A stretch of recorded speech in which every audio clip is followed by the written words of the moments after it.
Oiê! Meu nome é Giovana e recentemente eu comecei a ler baralho cigano, mas como qualquer pessoa, isso é algo que precisa ser estudado, precisa ser treinado, não é assim, você pega o baralho, tira uma carta e fala, nossa, isso vai acontecer com a sua vida.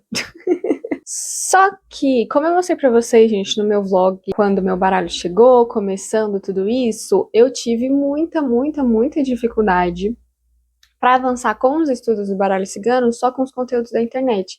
É uma coisa mas muito rasa. A única coisa assim que eu consegui ter mais profundidade foi na história da Marie Lenormand, não sei se é assim o nome dela, perdão. Mary Lenormand. E só, entendeu? E seguindo algumas cartomantes do TikTok, a Atena, gente, que eu não vou lembrar o arroba dela, mas se você pesquisar Atena com H, cartomante, você vai achar. Ela fez a recomendação desse livro aqui e, gente, eu fiquei simplesmente fascinada, porque no vídeo ela mostra as diversas palavras-chave que tem nos significados das cartas que a autora traz aqui. E aí, como uma boa iniciante de baralho, a gente é meio obsessor de palavras-chave, eu já percebi isso. A gente gosta dessa coisa, entendeu, de palavras-chave, a gente pensa que vai, entendeu, seguir a vida dessa forma. Mas tudo bem, é o início, acontece com todo mundo, pra você também pode ser que esteja acontecendo, e não tem problema, no início é assim que as coisas funcionam, depois você vai entendendo aquelas cartas todas, e vai indo mais num fluxo da intuição mesmo, ok?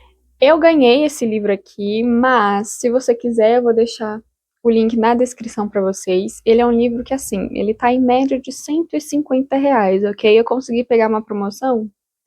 Eu sei o preço do livro porque eu que pedi pra pessoa de aniversário. Mas vira e mexe ele tá numa promoção e eu consegui comprar ele por 95. Então, assim, consegui comprar não, né? A pessoa comprou por 95. E daí é isso. Ele é muito bom, gente. Ele é um livro de 600 páginas, é um livro de estudo. Você olha 600 páginas, parece que é tipo assim, meu Deus, o final do mundo, mas não, ok? Segura que 600 páginas aqui eu acho que é o suficiente. Ela indica esse livro tanto para quem tá iniciando, quanto que quem já tá aí na carreira, entendeu? De cartomante, etc e tal. Sim, é para todo mundo, é para todo público que lê cartas Lenormand. E eu indico muito se você está iniciando, porque a autora não só nos dá informações aqui, mas ela coloca isso em uma ordem de crescente de consciência. Vamos colocar assim? Ela vai construir o seu pensamento e a sua inteligência da forma adequada. Então é importante você respeitar o capítulo 1, depois ir pro 2 e não pular as coisas, ok? Eu sei que no início eu estava desesperada para chegar no significado das cartas. Tanto que eu devorei a introdução e os primeiros capítulos, mas aí já no capítulo 2 já fala exclusivamente e individualmente o significado de cada carta. E assim, gente, eu amei. De verdade. De verdade! Pra mim foi uma luz, eu acho que eu me sentia muito estagnada com os conteúdos da internet e com esse livro eu consegui dar uma engrenada, consegui voltar a andar, sabe? E aí, vamos lá, como que eu tô fazendo o estudo desse livro? Óbvio, ele é, de novo, mas vou deixar claro, ele é um livro de estudo, então não é uma coisa que você tende a sentar no sofá e só ler como um livro de ficção. Então, o que que eu faço? Eu não faço, tipo, nenhuma oração pra iniciar, talvez se você sentir necessidade, fica à vontade. Mentira, eu faço sim, agora que eu tô lembrando. E aí, o que que eu uso? Eu uso um lápis pra sublinhar o texto. Você pode usar marca-texto, geralmente as pessoas costumam usar, né, marca-texto, mas eu acho muito grotesco, né? Você pode usar lápis de cor, que é uma coisa que é apagável, então não fica com peso tanto na consciência, também não fica tão forte. E aí, durante o texto, como eu falei lá no TikTok, eu já vou com esse olhar do que vai ser importante pra mim. Não tem como eu falar pra vocês exatamente o que é pra ser sublinhado, porque isso é muito do feeling de vocês, muito de vocês analisarem o texto e ver o que faz sentido. E aí eu sublinho, não sublinho a página inteira, eu realmente me dedico para ver os pontos realmente principais. O livro inteiro é importante, mas foca nos pontos principais que talvez depois você queira revisar, principalmente, ou que seja a mensagem principal daquele capítulo. E aí uma coisa nova que eu tô usando são post-its. Eu nunca fui uma fã de post-it assim, louca, mas eu tenho alguns que na época que isso tava tipo no auge do auge, eu comprei, mas eu nunca usei. E aí eu resgatei eles e tô usando agora. O primeiro que eu tô usando é o blocão. Eu uso nos finais de assunto ou nos finais de capítulo. Assunto porque os capítulos, geralmente, eles falam sobre mais de uma coisa. E para eu não me perder em informações, já no final daquele assunto eu coloco aquele blocão com um resumo do que aquilo se trata, porque a autora realmente traz as narrativas de forma muito detalhada. Então, se eu quiser saber informações importantes, eu posso ir direto no blocão, ou se aquilo não me satisfazer o suficiente, eu vou nas coisas que eu sublinhei. E aí que entra os post-its de marcação que ficam fora do livro, no caso esses aqui, ó, tá vendo? Eu categorizei todos eles, eu tenho post-its aqui de cores, de etc. Eu separei da seguinte forma. O post-it que é laranja, de plástico, né? Porque eu tenho um post-it de plástico e tenho um post-it de papel. Para esses post-its que ficam fora do livro, gente, eu recomendo que vocês comprem um de plástico. Talvez ele seja um pouco mais, com valor um pouco mais alto, mas eu acho que vale a pena. Porque o de papel, ele tende a rasgar, ele tende a, entendeu? Eu uso para mitos que eu acreditava. São mitos, assim, declarados socialmente, mas são coisas que eu pensava e que pelo livro eu vejo que não é, na verdade. Por exemplo, tem um texto aqui, tem um trecho na página 25 da introdução, que a autora explica que a magia de fazer o baralho funcionar não é a sua intuição, não é o baralho em si, mas é o seu conhecimento profundo sobre aquilo e você gostar do seu baralho, né? Muita gente, principalmente no TikTok, gente, hoje em dia, fica assim, dando consciência a um pedaço de papel. O baralho é um pedaço de papel, ele é uma ferramenta. A magia da intuição das informações tá aqui, ó, tá aqui, ó. Não tá no pedaço de papel, tá? As pessoas ficam, ai, baralho, você gosta de mim? Você tá literalmente perguntando, eu gosto de mim? Porque não é o baralho que tem uma consciência e que vai te dar, não é o espelho da Rainha Má, sabe, da Branca de Neve. É simplesmente uma ferramenta e, enfim, uma informação a mais aqui pra vocês sobre o livro. E aí tem muitas outras coisas que eu acabo consumindo aqui na minha vida e no livro eu vejo que é o contrário. E aí eu marco porque sim. E aí outra coisa muito importante, essas marcações e categorias dos post-its é uma coisa extremamente personalizável e pessoal seu. Quando eu tento pegar post-its e marcações a partir do que outras pessoas fazem, gente, nunca dá certo. Eu nunca marco, eu nunca leio de forma fluida, mesmo que seja um livro de estudo, porque eu fico concentrada. Isso aqui entra em qual categoria? Isso entra em qual categoria? Isso aqui faz parte dessa categoria? Então, por isso que é importante você ver o que vai fazer sentido para você. Você faz isso a partir das coisas que você sublinha. Você olha para aquilo e você se pergunta, por que eu sublinhei isso? E aí eu sei a resposta, porque isso é uma coisa que eu acreditava e é mentira. Tá vendo? Próxima coisa que eu marquei com o post-it verde são coisas que eu tenho que colocar em prática, coisas que eu tenho que fazer.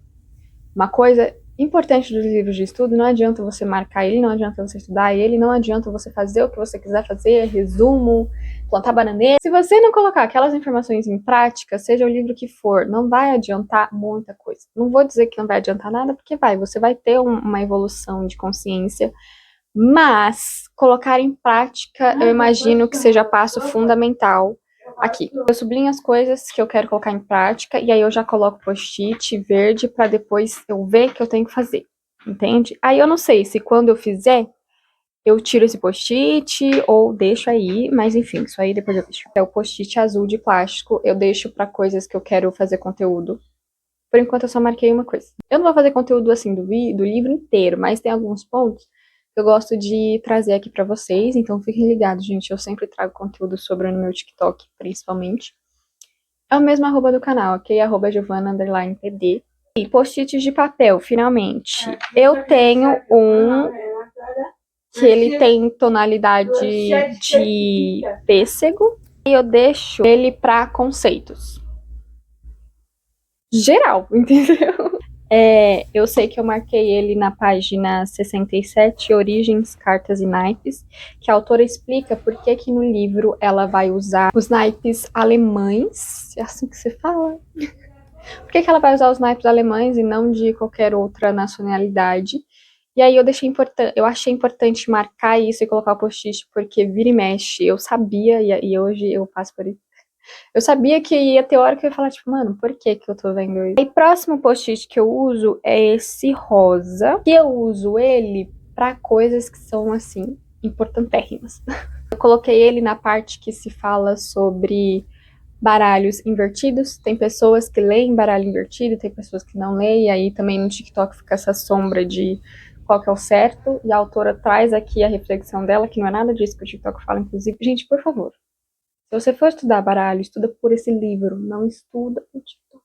TikTok é, tipo assim, muito raso, muito. Marquei como importante foi a questão dos naipes. Pra você, pode ser que não seja uma coisa importante, mas pra mim foi de suma importância, porque eu não entendia. Eu sabia que os naipes tinham relação estrutural, tá? Os naipes têm relação estrutural com os baralhos. Eu sabia que era importante, mas eu não entendia como eles funcionavam. Então, por isso que pra mim é importante. Deixando aqui claro pra vocês as coisas que eu anotei, porque o que pra mim vale um post-it, pra você às vezes não vale. E o que pra você vale, pra mim às vezes passou despercebido. Entendeu? Aí eu estou usando, chegou no capítulo 2, a autora fala sobre o significado das cartas. E eu tô fazendo como se fosse um dicionário, basicamente. Que é colocar o post-it em cada página de cada baralho. E aí eu ponho a numeração dele pra, assim, eu sei que eu vou voltar nessas páginas. Eu sei que elas são muito importantes pra mim. Então eu já deixei de fácil acesso. Aí que tá a virada do post-it pra mim, uma pessoa que não usava post-it. Post-it é pra você acessar as suas anotações, os seus grifos do seu texto, as suas sublinhadas do seu texto de forma fácil. Eu quero relembrar adjetivos da carta O Navio. Até eu encontrar, você entende que é um negócio? Agora, se eu tenho um post-it, eu só bato o olho, eu já sei onde é e eu já abro na página certa. É basicamente. Eu tô fazendo isso com os post-its de papel, como vocês estão vendo aí, eu deixo realmente um embaixo do outro. Tô usando post-it verde. E aí, o que tem a questão do post-it de papel que eu falei pra vocês, é que ele não é transparente como o post-it de plástico. E aí, vira e mexe, ele acaba tampando o texto, e não é isso que a gente quer. Aí, 2 pontos. Sobre ele tampar o texto, eu corto o post-it quando eu tenho que colar numa parte que é texto. Eu ponho o máximo que eu consigo assim pra lateral, enquanto tem cola, e corto o resto. O post-it ficar pequenininho pra fora. Mesmo os post-its de plástico, eu não gosto do negócio, tipo assim, uma abona pra fora, sabe? Vai amassar, vai rasgar, independente do material que seja, principalmente papel. Então, papel eu deixo o mínimo do mínimo pra fora, só pra indicar ali que tem o negócio. Mas assim, de resto, eu deixo escondido. E é dessa forma que eu tô estudando ele. Se houver mais alguma categoria, eu vou adicionar mais essa categoria. Não é, a gente tem livre-arbítrio, gente, vamos fazer o uso dele, por favor. Não é pra você ficar fechadinho, é porque influenciadora digital usa desse jeito e aí eu tenho que usar desse jeito. Não, é uma ideia pra você. Se adequa a você, use e abuse. Não se adequa, tudo bem. Faça o seu personalizado. E acima de tudo, gente, o que te faz ser um bom leitor de cartas, o que faz você acertar as cartas, não é necessariamente a sua intuição grandiosa. Até porque, mesmo que você tenha uma intuição muito sensível, eu sou de câncer, o meu signo é famoso por ter uma intuição muito forte, uma memória também muito grande. Mas mesmo assim eu tenho dificuldade, porque a magia da carta, assim como a autora pontuou no livro, né, a magia de ler cartas, na verdade, vem principalmente da prática e do estudo. Então, se vocês tiverem oportunidade, por favor, compra esse livro, que ele é muito, muito bom. A autora, se eu não me engano, ela lançou um segundo, mas tem enfoque mais em combinações de cartas, então por isso que eu priorizei isso. E praticar todos os dias, né? Como eu falei para vocês, estudo e prática, pratiquem todos os dias. Eu tô começando a pegar esse costume de praticar todos os dias. E eu tô fazendo um exercício, gente, que tá me ajudando muito, muito, muito a compreender melhor a minha tiragem, a compreender as mensagens que aquelas imagens querem transmitir pra mim. Eu vou trazer esses exercícios pra vocês, que são exercícios simples, tá? Não são exercícios de você fazer com outras pessoas. Porque às vezes você nem tem outras pessoas, ou às vezes você tem, mas tem a questão da responsabilidade, você tá no início. Como que você vai falar algo pra outra pessoa, isso pode te enlaçar karmicamente com ela, e não é uma coisa que a gente quer.